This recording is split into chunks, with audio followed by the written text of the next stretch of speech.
Orela Rose grew up on Chicago's far north side in Rogers Park, just blocks from Lake Michigan. Her dad was a firefighter and her mom was a nurse. She couldn't help but observe how much they sacrificed to help others, and she knew she would one day do the same in her own way. Orela majored in hospitality at Lakehead University. Freshman year, she bonded with Emily, a girl in her restaurant management class who helped her through her transition. Emily was a huge fan of horror movies, and she regularly listened to recordings of an old podcast called All Things Wicked This Night. The host, Sable Ward, often talked about the stories of a horror writer called Cliff Barra. Many were made into movies in the 1950s and became cult classics. The art director, Alex DeMero, survived the horrors of war and infused his macabre sets and costumes with a palpable sense of dread. Orela and Emily couldn't get enough. They hung out at the Hard Boiled Cafe, a coffee shop and bookstore with a 1950s mystery theme. They so loved the atmosphere, they made plans to one day open a themed restaurant of their own. They would create a dining experience that recreated the horror stories, characters, sets, and costumes of Barrow and DeMero. A place where people could escape their humdrum lives to spend an hour or two living on the edge. The idea so excited them they created a haunted house for Halloween to try out those same ideas. They commandeered an empty college dormitory to build the haunted madhouse of doom. On Halloween, dozens of students lined up to experience the terror of an insane asylum based on one of Cliff Barra's most celebrated stories. Orela led groups of laughing and screaming college students past padded cells and torture chambers filled with axe murderers, groaning zombies, and wailing ghosts. The shock therapy room featured a jury-rigged shock table. Emily played the part of a writhing patient, wired up for a shock treatment. She wore a headpiece fitted into electrodes that would light up and smoke and spark once Orela told one of the students to throw the switch. They used the shock table dozens of times, and each time Emily would shake and shriek like a banshee, elicting a chorus of delighted screams.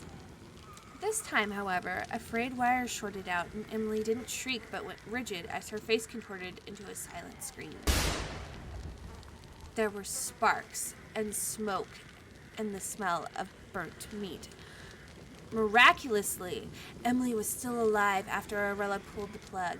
They called for an ambulance, and as they waited, Emily's breathing grew shallower and shallower. Orela felt helpless, useless, worthless.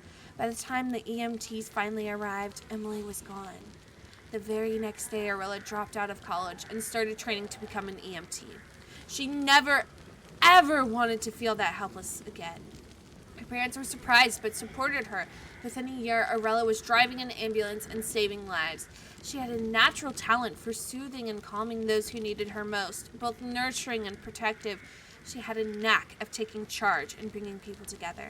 Still, she never forgot Emily on their dream of opening a horror-themed restaurant based on the movies of Barra and DeMero.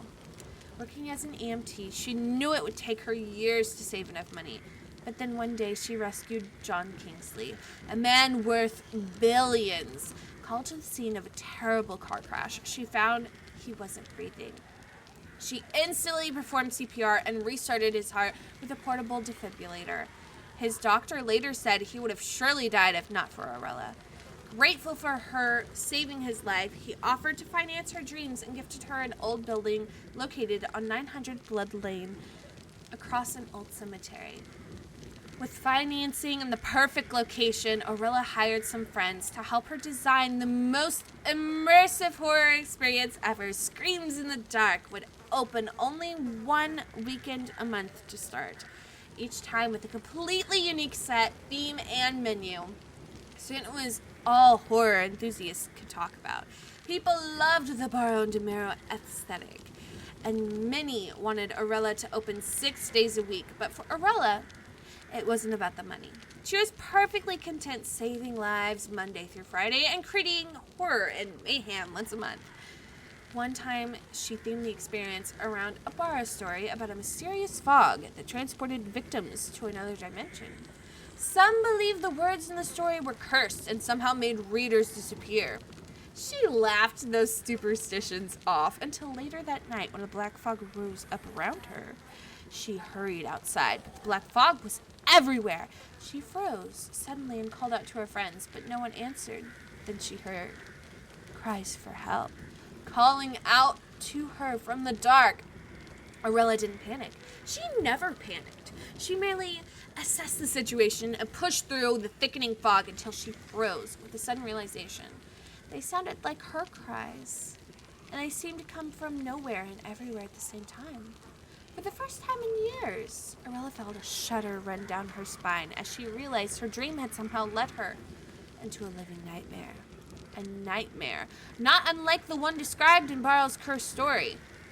And as she processed this strange observation, the anguished cries came again and again, louder and more desperate, only this time there were many different voices, and one of them sounded like Emily.